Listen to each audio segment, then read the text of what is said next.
అందరికీ ఈరోజు మీ అందరి కోసం మరొక ఇంట్రెస్టింగ్ టాపిక్ తీసుకొచ్చాను. అంతకన్నా ముందు నా వీడియోని ఫస్ట్ టైం చూస్తున్నట్టయితే నా వీడియోని లైక్ చేయండి, షేర్ చేయండి. ప్లీజ్ నా వీడియోని ఎండింగ్ వరకు చూడండి. మీ వాల్యుబుల్ కామెంట్స్ కోసం నేను ఎదురు చూస్తూ ఉంటాను. ఇంకా వెంటనే టాపిక్లోకి వెళ్ళిపోదాం. And please subscribe my channel. తలరాతను మార్చుకోవచ్చా? దైవారాధనలో కొన్ని సందేహాలు, భయాలు సహజమే. వాటిలోని నిజాల్ని గురుముఖంగా తెలుసుకుందామా ఈరోజు? గురుముఖంగా. దైవారాధనలో కొన్ని సందేహాలు, భయాలు సహజమే. వాటిలోని నిజాల్ని గురుముఖంగా తెలుసుకుందాం. బ్రహ్మ తలరాతను రాస్తాడని దాన్నెవరూ మార్చలేరని అంటారు. అలాంటప్పుడు ఇన్ని పూజలు ఎందుకు? మనం పుట్టినప్పుడే బ్రహ్మ మన తలరాతను రాస్తాడనేది వాస్తవమే. ఆ రాతను రాసి తల్లి గర్భంలోకి పంపేటప్పుడు నా రాతను నేను కూడా మార్చలేను, ఎవరికి వారు ఉపాసనా శక్తితో మాత్రమే మార్చుకోగలరు అని స్పష్టంగా చెబుతాడట బ్రహ్మ. ఆ ఉపాసన మార్గమే భగవన్నామ స్మరణ. నిరంతరం భక్తితో భగవంతుడిని ధ్యానిస్తూ జప దాన పుణ్య కర్మలను అనుసరిస్తే ఎవరైనా తమ తలరాతను మార్చుకోవచ్చు. మార్కండేయుడే అందుకు ఉదాహరణ. ప్రదోష కాలం అంటే ఏమిటి? తిథిలో త్రయోదశి, చతుర్దశి చాలా ప్రత్యేకమైనవి. అలాగే వారాలలో బుధవారం, గురువారం విశేషమైనవి. ప్రదోషం అంటే ప్రతి రాత్రి కాలం అని అర్థం. రాత్రివేళ ప్రదోషంతో ప్రారంభమవుతుంది. అంటే సాయంత్రం 6 నుంచి 7 గంటల మధ్య కాలం అన్నమాట. ఈ సమయంలో పరమేశ్వరుడిని పూజించిన, శివ పంచాక్షరి ధ్యానం చేసిన మానసిక ప్రశాంతత లభిస్తుంది. విద్యార్థుల్లో జ్ఞాపక శక్తి పెరుగుతుంది. ఇక త్రయోదశికి మన్మధుడు, చతుర్దశికి కలిపురుషుడు అధిపతులు.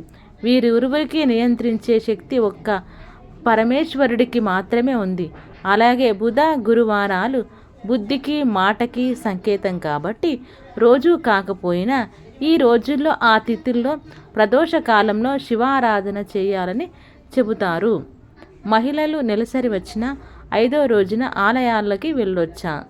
నెలసరి వచ్చిన 4 లేదా 5వ రోజున తప్పనిసరిగా తలస్నానం చేస్తారు కాబట్టి 5వ రోజున నిరభ్యంతరంగా ఆలయానికి వెళ్ళొచ్చు. అలాగే ఆ రోజున ఏదైనా పండుగ, పూజ, వ్రతం లాంటివి ఉన్నా ఎలాంటి సంకోచం లేకుండా పాల్గొనవచ్చు. అయితే కొందరికి శరీరతత్వం, వయస్సు, ఆరోగ్య పరిస్థితి తదితర కారణాల వల్ల 5వ రోజున కూడా అసౌకర్యంగా అనిపించవచ్చు.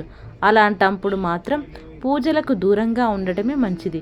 డాక్టర్ కాకునూరి సూర్యనారాయణమూర్తి, ఆధ్యాత్మిక ప్రవర్తనకర్త.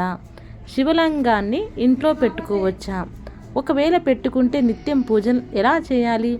ఇంట్లో శివలింగాన్ని పెట్టుకొని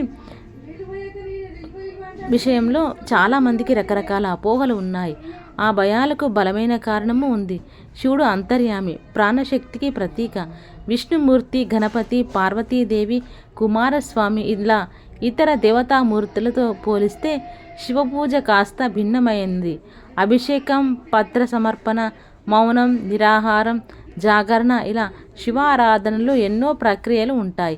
అవన్నీ తెలియక శివలింగానికి పెద్ద ఎత్తున అభిషేకం చేయాలని, లేదంటే కీడు జరుగుతుందని భయపడిపోతారు. అలా అపోహ మాత్రమే. నిజానికి ప్రతి ఇంట్లోనూ బొటన వేలంత శివలింగం తప్పనిసరిగా ఉండాలి. ప్రతిరోజు అభిషేకం చేయాలి. అది కూడా పెద్ద కష్టమేం కాదు. ఓం నమఃశివాయ అంటూ పంచాక్షరి జపిస్తూ పరమేశ్వరుడి పైన కాసిన్ని నీళ్లు పోస్తే సరిపోతుంది. అది కూడా కుదరని వాళ్ళు దగ్గరలోని ఏదైనా ఆలయంలో ఆ లింగాన్ని అప్పగించి పూజాధికాలకు తగిన ఏర్పాట్లు చేయొచ్చు. నిత్యం శివుడిని లింగ రూపంలో పూజిస్తే మానసిక ప్రశాంతతతో పాటు ఆరోగ్య భాగ్యము కలుగుతుందని పురాణాలు చెబుతున్నాయి. ఉపవాసం ఉన్నప్పుడు ఎవరైనా ప్రసాదం ఇస్తే ఏం చేయాలి? ప్రసాదం పవిత్రమైనది కనుక తిరస్కరించకూడదు. ఎటు కొద్దిగానే ఉంటుంది కాబట్టి నిస్సంకోచంగా తినేయొచ్చు.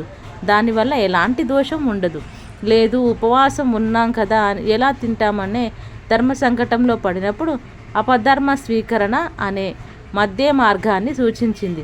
ధర్మశాస్త్రం చేతిలో పడిన పదార్థాన్ని కళ్ళకు అద్దుకుని కాస్తంత వాసన చూసి మొక్కల వద్ద కానీ పారే నీటిలో కానీ వదిలేయవచ్చు. పక్కనున్న వారికి ఇచ్చినా పర్వాలేదు. దీనివల్ల జీవకోటికి ఆహారాన్ని అందించిన ఫలం దక్కుతుంది.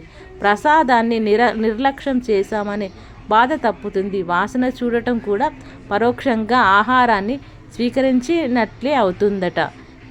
ఇప్పటికీ పూరి జగన్నాథ్ క్షేత్రంలో వండే పదార్థాలను పొరపాటున కూడా ఆఘ్రానించకుండా ముక్కుకి అడ్డంగా వస్త్రాలు కట్టుకుంటారు. ఇదన్నమాట ఈరోజు మీకు నేను అందించినటువంటి మన తలరాతను మార్చుకోవడానికి భగవంతుడు మనకిచ్చిన అవకాశాన్ని మీరు కూడా సద్వినియోగం చేసుకుంటారని చెప్పి నేను మనస్ఫూర్తిగా కోరుకుంటూ అందరికీ మరొకసారి థ్యాంక్ యూ సో మచ్.